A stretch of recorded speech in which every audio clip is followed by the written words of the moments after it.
할렐루야, 할렐루야. 수고하셨어요. 우리 옆 사람, 뒷 사람 좀 보시면서 인사하세요. 반갑습니다. 은혜 같이 받으십시다. 이렇게 은혜 나누세요. 고맙습니다.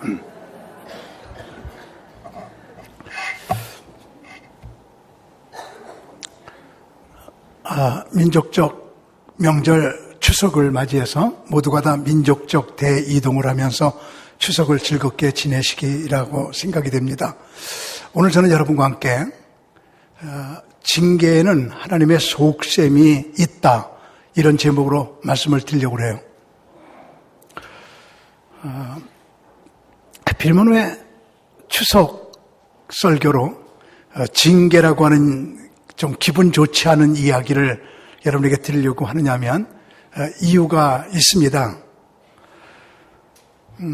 추석이 성경적으로 보면 초막절이에요. 초막이 원도막이에요. 원도막은 알곡과 쭉정이를 가르는 거예요.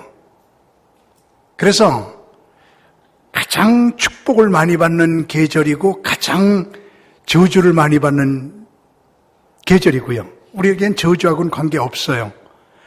알곡과 쭉정이를 초막에서 갈라서, 알곡은 곳간에, 쭉정이는 불구덩이에 넣는 축복과 저주가 갈라지는 심판, 이게 바로 초막입니다. 그래서 저는 오늘 우리 한가위의 추석은 더도 말고 덜도 말고 한가위만 같아라라고 우리 조상들이 노래했는데, 들에는 벼들이 다 익어가고요, 밭에는 곡식들, 또 포도밭에는 포도, 복숭아밭에는 복숭아, 참 결실의 계절인데, 이런 때 저는 징계에 대해서 말씀을 드리면서 저 하나님으로부터 이렇게 징계받는 게 참 좋은 거라는 이야기 여러분에게 드리면서 하나님의 그 징계에 대해서 예민한 영성을 오늘 여기는 여러분 모두에게 선물로 드렸으면 좋겠어요. 다시 말합니다. 하나님의 징계에 예민한 영성, 이것을 하나님이 하늘문을 활짝 여시고 여러분 모두에게 드리기를 원하는 것인데, 성경을 보면 우리가 잘못할 때 민족적으로는 하나님께서 어떤 때는 전쟁으로 징계하시고, 어떤 때는 가뭄으로 징계하시고, 어떤 때는 흉년으로 징계하시고, 어떤 때는 홍수로, 어떤 때는 태풍으로, 이런 자연 현상들로 민족을 징계할 때가 성경에 많이 있어요. 근데 개인적으로는 가정의 식구들이 잘못할 때 병으로 징계하실 때가 있고요. 또 인간관계가 파괴돼 갖고 참 그럴 수 없는 사람이 그렇게 마음을 아프게 하면서 인간관계가 파괴되는 그런 경우도 있고요. 또 때로는 교통사고가 날 때도 있고요. 때로는 가족 식구 가운데 사고가 날 수도 있고요. 이런 걸로 징계. 그런데 오늘 봉독한 성경 말씀 속에 매를 아끼는 자는 그의 자식을 미워함이라, 자식을 사랑하는 자는 근실히 징계하느니라. 자식을 사랑하면 계속 징계한다는 거예요. 징계가 없으면 사생활하는 거예요. 징계가 좋은 거라는 거예요. 하나님께서 여기는 여러분과 제가 잘못할 때 자꾸만 징계를 하신다면 그게 그분을 사랑하시는 거라는 거예요. 그래서 하나님의 징계에 예민한 영성을 오늘 선물 받기 위하여 저는 3가지 이야기로 말씀을 열어가 보겠습니다. 첫째 이야기, 전부 3분이 독실한 크리스찬 이야기인데 이사를 갔습니다. 이삿짐을 정리합니다. 캄캄한 밤입니다. 전기불이 나갔습니다. 양초를 찾을 수가 없습니다. 그래서 이삿짐을 정리하지 못하고 어둠 속에서 있는데 옆집에 조그만 애가 문을 열고 들어왔어요. 그럼 물어봅니다. 아저씨, 양초 있어요? 그럼 물어봐요. 그때 마음속에 기분이 좀 안 좋아요. 이사 와서 지금 한참 복잡하고 그냥 이삿짐도 정리 못했는데 양초 있어요? 그리고 양초를 빌리러 온 것 같아갖고 기분이 안 좋아갖고 자꾸 또 빌려주면 또 빌리러 올 것 같으니까 낯설 거 하나밖에 없다. 그랬어요. 그랬더니 그 꼬마애가 하는 말이, 아유, 이사 오셔갖고요, 양초가 어디 있는지 모를까 봐요. 양초 하나 드리려고 갖고 왔죠. 있다니 갖고 갑니다.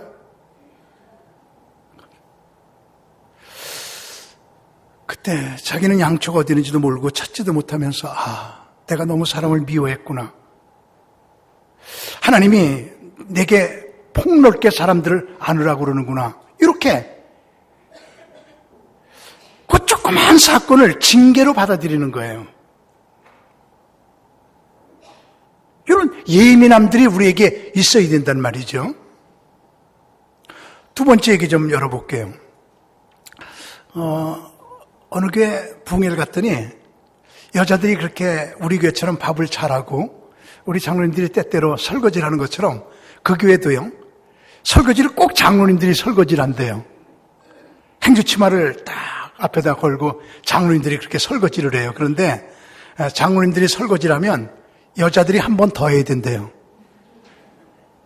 근데 장로님 한 분을 가리키면서, 목사님, 저 장로님이 설거지를 하는 거는요, 여자들이 손댈 필요도 없이 그릇이 깨끗해요. 그래요. 그래서 제가 그 장로님한테 물어봤어요. 장로님 어떻게 이렇게 설거지를 잘한다고 여자들한테 소문났어요? 그랬더니 그 장로님의 이야기 평생 저는 잊을 수 없을 것 같아요. 그 장로님이 이러세요. 제가 고등학교 때였죠. 우리 반이 60명이었어요. 소풍 갔어요. 어떤 어머니가 샌드위치 60개를 만들어 왔어요. 토스트 가운데 달걀 프라이. 선생님 갖다 드려라. 그래서 고마워요. 그리고 선생님한테 가져가다가 배가 고파서 달걀 프라이 하나를 집어먹었어요. 그래서 한 개만 토스트하고 토스트가 있고 프라이가 없어요. 선생님한테 어떤 어머니가 프라이 한 샌드위치 60개 갖고 왔어요. 그랬더니 아이 고맙다고 그래라. 그리고 선생님이 그걸 받아가지고 애들한테 쭉 하나씩 나눠주는데 프라이 없는 게 자기한테 오더래요. 그게 마음속에 탁 영성으로 와닿으면서 내가 설거지를 더럽게 하면 그 그릇이 내게 온다. 깨끗이 하자. 그 조그만 사건 하나를 징계로 받아들이면서 자기의 인생관을 새롭게 수정하는 계기로 가진 거예요. 우리 조그만 사건에도 예민하자. 참새 한 마리도 하나님의 뜻이 아니면 떨어지지 아니하는데 그런 면에 우리가 예민해보자. 하나만 더 얘기합니다. 전라도에서 전라도 부흥회 갔다가 전라도 장로님한테 들은 얘기인데요. 수박밭을 해요. 근데 아침에 일어나면 수박을 자꾸만 누가 훔쳐가요. 그래서 어떻게 하면 수박을 훔쳐가지 않을까. 그리고 궁리하다가 거기다가 이렇게 팻말을 써붙였습니다. 수박 중에 한 개에 독약이 들어있음. 주인만 아름. 이러고 이제 팻말을 딱 붙인 거예요. 그 도적이 와서 보니까 그거 수박을 그걸 훔쳐가면 그 누가 독약이 하나 들어있으니 말이야.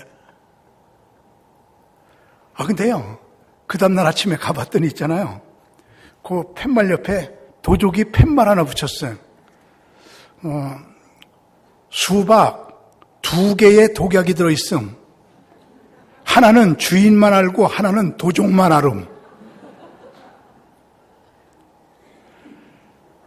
사람들이 그걸 보고요.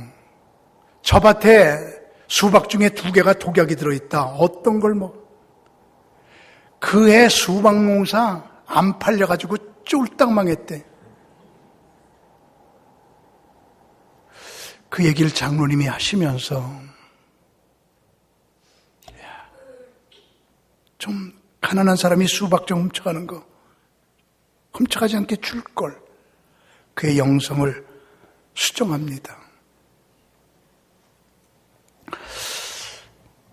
여러분과 제게 알곡과 쭉정이를 가르는 이 결실의 계절에 어떤 하나님의 징계가 우리에게 올 적에 내가 잘못한 게 뭔가.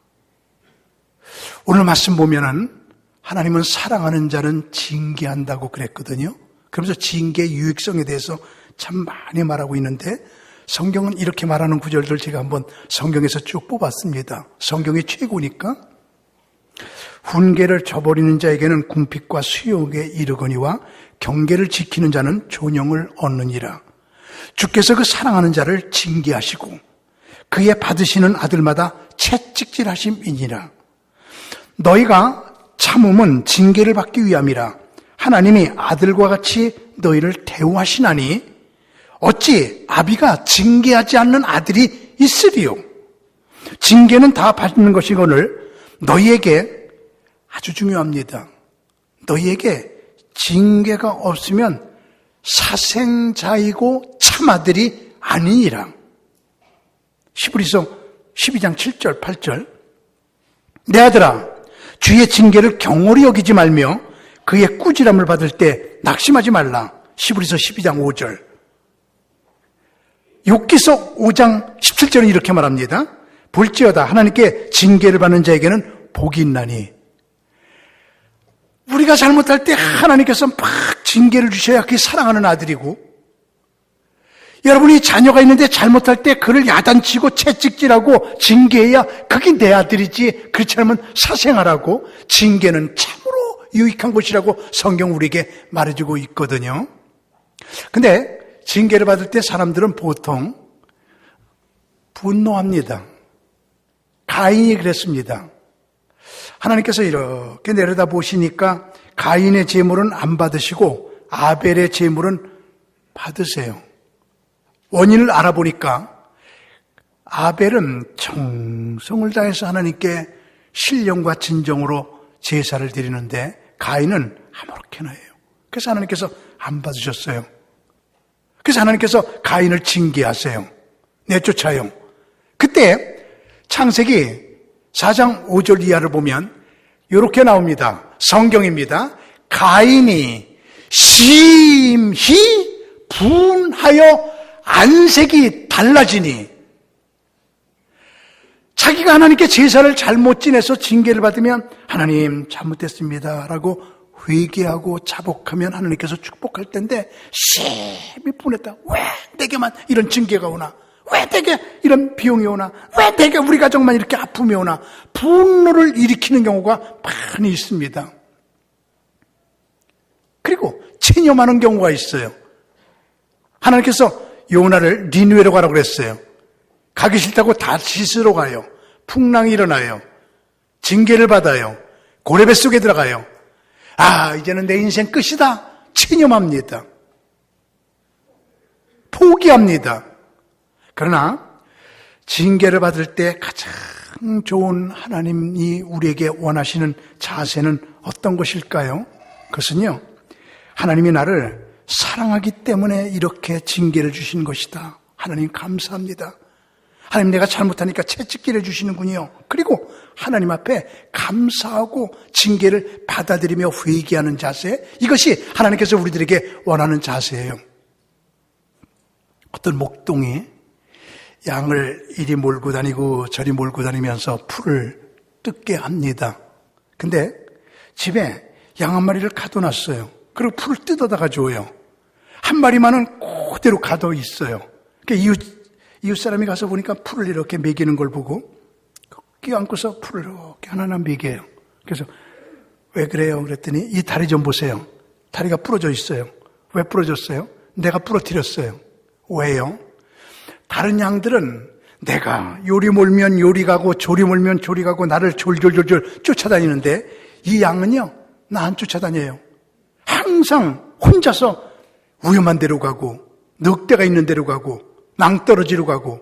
그래서 그냥 내버려두면 사고 나서 떨어져 죽을까봐, 잡혀먹어 죽을까봐 내가 다리 부러뜨려서 여기다가 움직이지 못하게 해놓고 풀 내가 뜯어다가 먹여요.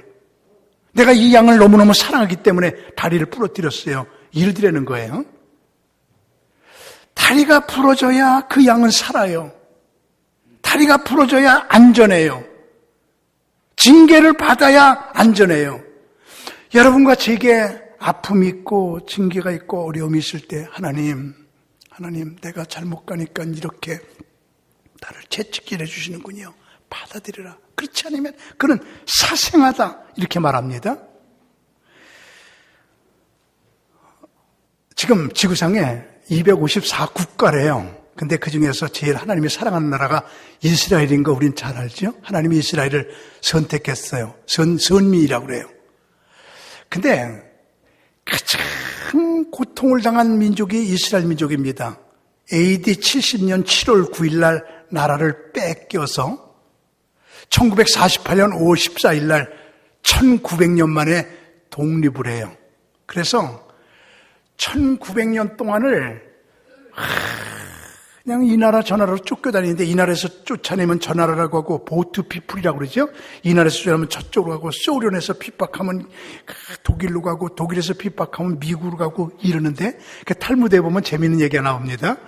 그냥 하도 이 나라 저 나라로 쫓겨다니니까 아버지가 이렇게 아들 앞에서 지구본을 이렇게 보면서, 우리가 어느 나라로 가면 좋겠니? 그랬더니 아들이 하는 말이, 아빠 지구 떠나면 안 돼. 그러거든요. 지구에 갈 데가 없어. 우리가 그렇게 핍박받은 민족이 유대인이에요. 그래서 프랑스에서 이스라엘에 한 번도 가보지 못하고 거기에 있던 유대인 하나가 이런 얘기도 나옵니다. 지나가다 보니까 예루살렘에서 온 자동차가 한 대 놓여 있어요. 내 고국 이스라엘, 한 번도 가보지 못한 곳.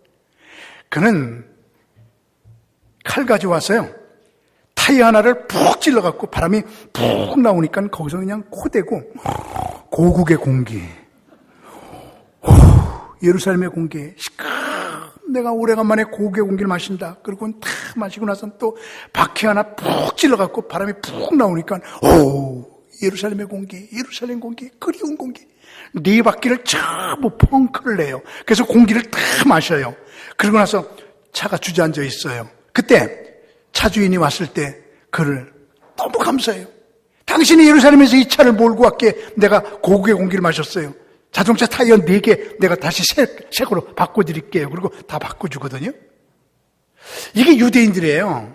그래서 유대인들은 우리가 1900년 동안 하나님으로부터 핍박받고 하나님 앞에 그렇게 징계받은 거, 우리가 우상을 섬기고 우리가 잘못했다고 해서 하나님이 그렇게 예수 죽이고 그런 민족이라고 해서 하나님께서 징계를 줘갖고 우리가 받은 징계를 기록한다면 하늘을 두루마기 삼고 바다를 먹물로 삼아도 우리 핍박상을 다 쓸 수가 없다. 그렇게 하나님께서 우리를 징계를 주시고 그렇게 어려움을 주더니 지금 지구상에서 최고의 민족이 됐잖아요. 노벨상 휩쓸잖아요. 미국의 돈 휩쓸잖아요. 미국의 40대 재벌 중에 24명이 유대인이잖아요.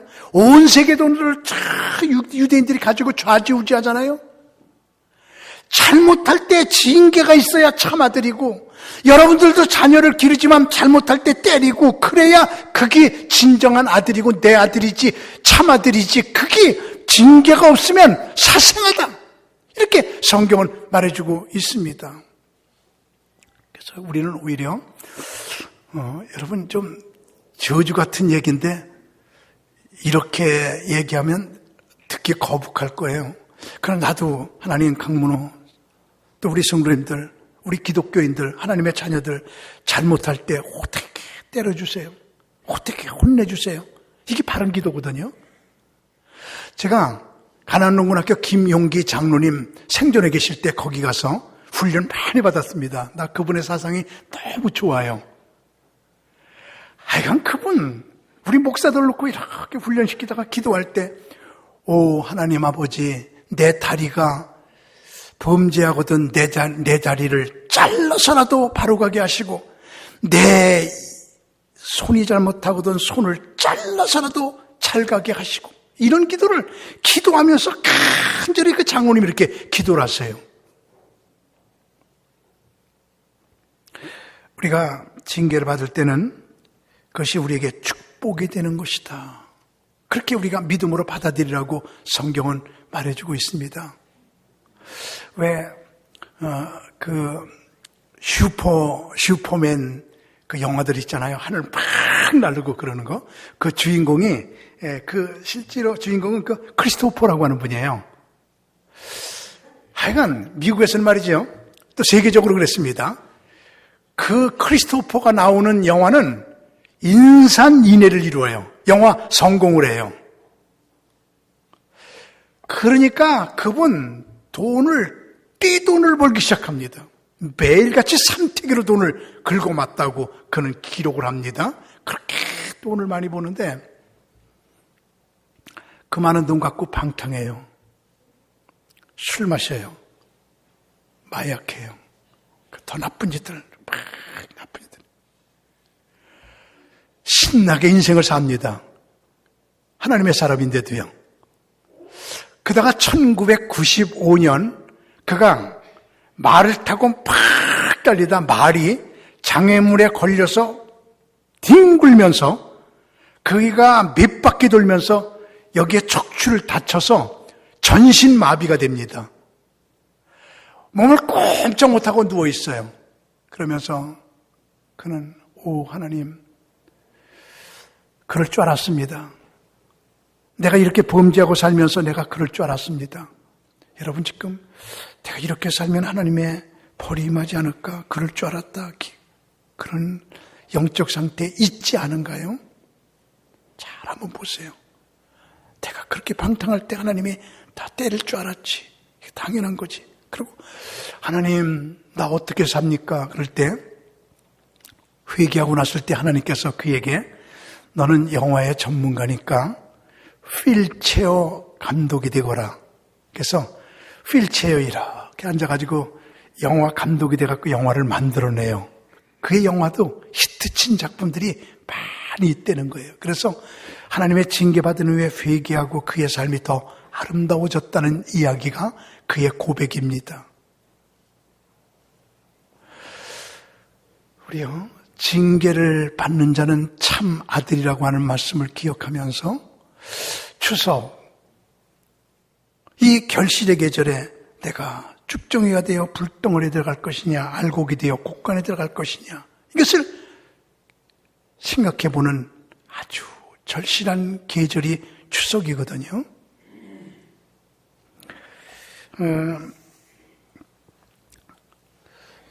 제가 1막 얘기는 드렸는데 2막은 그 이후에 얘기는 안 드린 것 같은데, 저 전자울관, 우리 교회 전자울관 얘기요? 그 앞에 얘기는 여러분들이 알고 있을 거예요. 제가 샌디에고 갈보리 교회 부흥회 갔을 때입니다. 그때 권사님 한 분이 제게 만불을 줘요. 1,000만 원이죠. 1,000만 원을 주면서 목사님이 이 돈의 사연이 이겁니다. 그리고 이야기를 하는데 그거예요. 자기 남편이 장로님이세요. 근데 그게 재정부장님이세요. 근데 라스베가스에 가서 노름에 빠졌어요. 노름하는데 노름을 잃어버리게 돼 있거든요. 그냥 노름하다 조금만 더 하면 딸 것 같으니까 집 문서, 땅 문서 다 그냥 있는 돈 없는 돈 다 갖다가 다 낭비했어요. 그다가는 재정부장님이 교회 돈도 갖다가 노름하기 시작했습니다. 교회 돈도 다 교회 몰래 쓴 거예요. 그러나서 다 잃어버리고 나니까 집에 못 오니까 교회 못 오니까 그는 거기서 음식점에서 접시를 닦으며 음식을 날라다 주면서 돈 벌면 조금 벌면 또 가서 노름하고 그러면서 계속 그냥 내가 만회해버리라고 애를 씁니다. 어디는지 찾을 수가 없습니다. 도망 다닙니다. 몰래 삽니다. 그때 아내 권사님이 남편의 방에 들어가서 이렇게 책들을 이렇게 뒤져보는데 책갈피에 10,000불짜리 수평 한 장이 이렇게 들어있습니다. 그러니까 10,000불 그걸 보는 순간 아이고 우리 남편이 요걸 봤으면 요것도 갖다 잃어버렸겠지. 요 돈은 내 돈도 아니고 남편 돈도 아니고 이건 하나님 돈이다. 그래서 그걸 절 준 거예요. 목사님, 용하게 하나님 앞에 쓰세요. 그래서 저기 전자울겐을 사다 놓은 거예요. 그리고 끝난 거예요, 이제. 근데 그 이후에 부흥회 갈 적에는 저 집사람하고 둘이 샌디에고에 갔어요. 그래서 그 교회에서 주일날 낮 예배를 드리고 났더니 권사님하고 그 장로님이 말해요. 노름했던 장로님이 목사님 오늘 점심 식사 우리 집에서 대접하는 거예요. 그래서 주일 낮 예배 마치고 그 집으로 식사하러 갔습니다. 어마어마하게 큰 집이에요. 3층짜리 집이에요. 정원도 넓어요. 풀장도 있어요. 목사님, 제가 라스베가스에서 그렇게 노름으로 빠졌던 거 다 회개하고, 그리고요, 새 삶을 살면서 내가 교회 돈부터 갚아야 되겠다. 열심히 일해가지고 다 복구해야 되겠다. 그리고 하나님 앞에 되돌아왔을 때 하나님이 회복의 역사로 다 복구하게 만들어줬어요. 돈 다 갚았어요. 이렇게 큰 집도 샀어요. 그러면서 그 집을 자랑하면서 저하고 저 집사람에게 식사 대접하면서 그 과정 얘기하는 걸 제가 들었거든요. 징계를 받는 자는 복이 있다. 여러분과 제가 잘못할 때 하나님 나 잘못할 때마다 채찍질 해주시고 잘못할 때마다 나 깨닫게 해주세요. 이게 정상적이고 참된 기도란 말입니다. 초등학교 선생님이 아이들에게 공부를 가르치고 있는데 자꾸 반장이 좋으라. 반장 제일 선생님이 사랑하는데 자꾸 좋으니까 반장 일리 나와. 네가 모범을 보이지 네가 좋으면 되냐? 그리고 선생님이 휘치리로 때렸어요. 들어가. 그리고 반성문 써와. 그랬더니 반성문을 써왔습니다. 반성문을 써가지고 와서 선생님 반성문 썼어요. 그래서 선생님이 읽어보는 거예요. 선생님 저 졸아서 미안해요. 선생님한테 매 맞는 거 당연해요. 우리 집이 너무 가난해요. 내가 새벽 4시부터 7시까지 매일같이 신문을 돌려야 돼요. 오늘도 3시 반에 일어났어요. 4시서부터 신문을 쭉 돌리다 오늘은 코피까지 터졌어요. 그래서 코피를 닦고 치료하느라고 오늘은 아침도 못 먹고 왔어요. 배가 고팠어요. 지쳤어요. 수업 시간에 졸았어요. 용서해 주세요. 다음부터는 안 그럴게요. 다음부터는 일찍 자고 일찍 일어날게요. 반성문 선생님이 그걸 보고요. 우는 거예요. 막 울면. 그거 진정한 회개의 눈물, 하나님 앞에서 진정하게 우는 그 눈물, 그게 징계받을 때 하나님께 눈물 보이면 그렇게 하나님이 기뻐하시면서 축복하시는. 그래서 이런 얘기가 있거든요. 영적인 얘기예요. 천사가 하나님의 명령을 받고 세상을 주로 세상 형편을 살펴서 하나님께 보고하기 위해서 세상에 내려왔습니다. 그래서 여기 다니고 저기 다니다가 천사가 이런 생각을 해요. 내가 하나님 앞에 선물을 갖다 드려야지. 다이아몬드 가져갈까? 금 가져갈까? 은 가져갈까? 그러다가 그런 거야. 천국의 도로 포장용이지. 천국의 모든 도로는 금, 은, 다이아몬드. 성경에 기록됐잖아요. 이런 세상에 있는 금은 보화는 다 천국에는 흔한 거지. 하나님께 무슨 선물 갖다 줄까?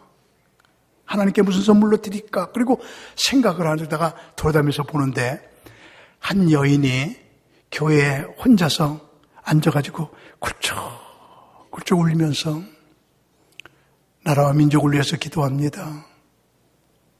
대통령을 위해서 기도합니다. 경찰들을 위해서 기도합니다. 공무원을 위해서 기도합니다. 군인들을 위해서 기도합니다. 진정으로 기도하면서 펑펑 웁니다. 그 다음에 교회를 위해서 기도합니다. 목회자를 위해서 기도합니다. 장로님들을 위해서 기도합니다. 권사님들, 온 성도들 이름을 불러가면서 다 잘되도록 기도합니다. 그리고 집안 식구들을 위해서 그렇게 기도합니다. 계속 그렇게 눈물로 진심으로 기도를 해요. 그 천사는 그 눈물이 얼마나 아름다운지 그 그릇을 하나 가져와서 그 여자의 눈에 대고요. 그 눈물을 참 받아요. 참 받아가지고 그릇에 하나 가득 띄었을 때 그걸 갖고 하나님께 갑니다. 하나님, 세상에서 선물 하나 가져왔습니다. 뭘 갖고 왔니? 천사가 그 얘기했어요. 한 여인이 그렇게 엎드려 우는데 그 눈물 받아왔습니다. 그때 하나님께서 천사에게 하신 말씀이 너는 내게 최고의 선물을 주었다. 그러시더래요. 우리 성도님들, 우리 모든 성도들, 하나님 앞에 최고의 선물은 눈물의 기도. 눈물이에요. 눈물이에요. 하나님은 이것을 받으시기를 원하시거든요. 어떤 한 분이 약을 먹으려고 그러는데 그 약병 밑에 써 있기를 흔들어 잡수세요. 약의 복용법 흔들어서 드세요. 밑에 좋은 약 성분이 전부 가라앉아 있어요. 그래서 흔들어갖고 탁 마셔요. 그 약을 흔들어 마시면서 그분은 생각합니다. 그렇구나. 내 속에 지금 영이 가라앉아 있었지. 내 전도의 영이 가라앉아 있었고, 내가 주님을 향한 열정이 가라앉아 있었고, 내가 교회를 사랑한 영이 가라앉아 있었고, 내가 지금 딴 데 세상에 정신 팔리고 있었는데, 그래도 나를 흔들자. 막 흔들어서 탁 뒤집어. 내 속에 있는 영성이 탁 올라오게 하자. 그러면서 그 약병을 흔들어 먹으면서 그가 그런 생각을 했다는 거예요. 저는 오늘 우리 추석을 앞두고 우리 성도님들 하나님께서 가장 징계 많이 할 때가 성경의 언젠가를 보면 우상을 숭배하고 우상에 절할 때입니다. 그럴 적에 하나님께서 가장 징계 많이 했거든요. 하나님이 제일 미워하는 게 우상이에요. 그래서 가족, 친지들 이번에 다 모여도요. 우리 조상을 길이길이 기립니다. 추모합니다. 사랑합니다. 그리고 그분의 생존의 모습을 기억하면서 그분이 이랬었지 저랬었지 그분이 이렇게 우리에게 유언을 해줬지 그런 거 다 조상을 기리는 건 좋지만 결코 절하거나 조상이 우리에게 축복 주는 줄 알고 조상에게 절하는 거 저는 여러분에게 분명히 얘기하지만 조상이 축복하는 게 아니고 하나님께서 축복하시는 겁니다. 믿으시면 한번 아멘 하세요. 우리는 하나님께 절하고 하나님께 기댈망정 우리 제사는 지내지 말아야 됩니다. 우상숭배, 죄 이것은 너무 크거든요. 그래서 우리 추도 예배 경건하게 드리세요. 조상을 참으로 기리세요. 너무너무 좋은 거예요. 그러나 제사 지내지 말고 절하지 아니하고 이 추석을 깨끗하게 지내며 전도의 기회로 삼아야 됩니다. 그러면서 우리의 온 성도들이 하나가 되어 버나드 쇼가 그런 기도를 했는데 하나님 내가 잘못할 때마다 놓치지 말고 채찍질하여 주옵소서. 그런 기도를 그는 드렸었습니다. 우리 모두가 낙엽 하나가 흔들려도 인생은 언젠간 떨어지지라고 나도 언젠간 떨어지지라고 예민한 영성을 가지게 되면서 우리 온 성도님들 모두에게 이 추석을 통해서 가족들과 함께 즐겁고 복된 추석을 지내면서 축복의 추석으로 삼게 되기를 주님의 이름으로 축원합니다.